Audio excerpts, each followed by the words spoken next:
She was crying on the sidewalk until a stranger took off his jacket. You might walk past someone today and never realize you just walked past a turning point in their life. That's what happened to Daniel that rainy evening in New York City. He was on his way home from a long shift at the hospital, exhausted, numb from seeing pain all day, and ready to collapse into bed.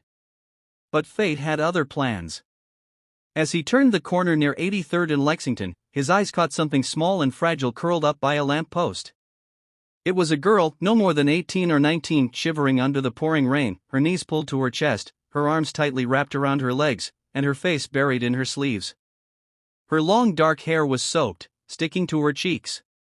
She wasn't begging for help. She wasn't shouting. She was just crying, quietly, as if the world had already given up on her, and she had learned to cry silently. Daniel paused. He was already late. But something in him just wouldn't let him walk past. Maybe it was the way she didn't even look up when his footsteps stopped. Maybe it was how the city, usually full of noise, seemed to go mute around her sadness. He took off his jacket. Without a word, he walked over and gently draped it over her shoulders. She flinched slightly, startled, then looked up. Her eyes, red and swollen, met his. For a moment, there was silence. You don't have to say anything, Daniel said softly. But you shouldn't be out here like this.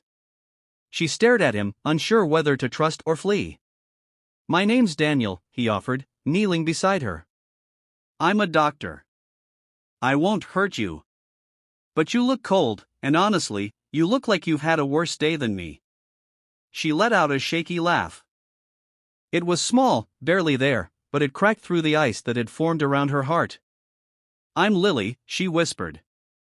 I don't know where to go. Daniel didn't ask why. He didn't ask what happened. Not yet. Instead, he simply said, let's get you warm first. He took her to a nearby diner, one that stayed open late and served decent hot chocolate. She hesitated at first, worried she might be a burden, but hunger and exhaustion won. Inside, with the sound of rain muffled by the windows, Lily slowly began to open up. Bit by bit.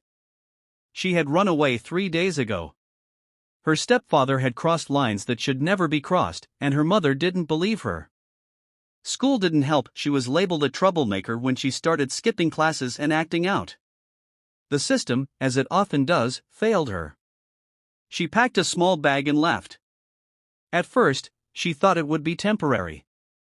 A friend promised to let her crash for a few days. But the friend's parents found out. That option disappeared fast. Since then, she'd been sleeping on benches, sneaking into train stations for shelter, and trying not to fall apart. That night, when the rain wouldn't stop, something inside her just gave out. She sat on the sidewalk because she had no strength left to keep walking. Daniel listened, his hot chocolate untouched. He'd seen pain before, on stretchers, in emergency rooms, in quiet hospice halls. But this pain was different. It was young and raw, and it had been ignored for too long. You didn't deserve any of that, he said finally, his voice steady. And I'm sorry the people who should have protected you didn't. Lily looked down, blinking away tears. I didn't think anyone would believe me. Not after my mom. Daniel reached into his wallet and handed her a card. There's a place I volunteer with sometimes. A shelter that helps girls like you, safe, clean, and private. No questions unless you want to talk. Would you be willing to go? She hesitated, then nodded slowly. I'm tired of running.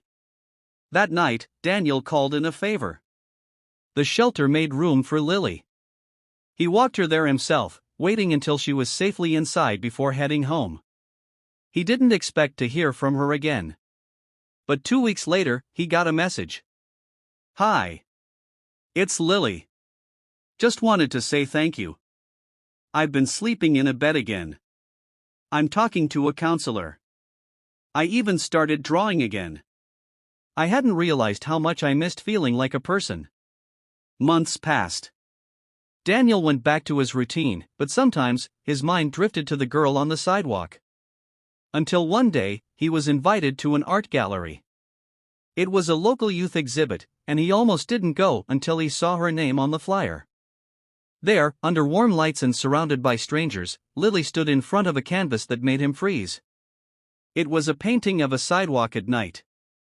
A girl was curled on the ground, and above her, a man knelt, offering a jacket. The rain was falling, but there was light, warm light coming from the jacket, spreading outward. He stepped closer, and Lily turned. She smiled. A real, radiant smile. "You came," she said. "I wouldn't have missed it," Daniel replied.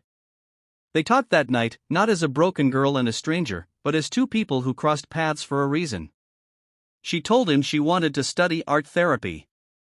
To help others who had no words for their pain, just like she once didn't. Before they parted ways, she said something that stuck with him forever. "I thought I was invisible. That no one would ever stop. But you did. You didn't save me, Daniel. You reminded me I was worth saving." Sometimes, it only takes one moment. One act of kindness. One stranger who notices. And maybe, that's enough to change everything.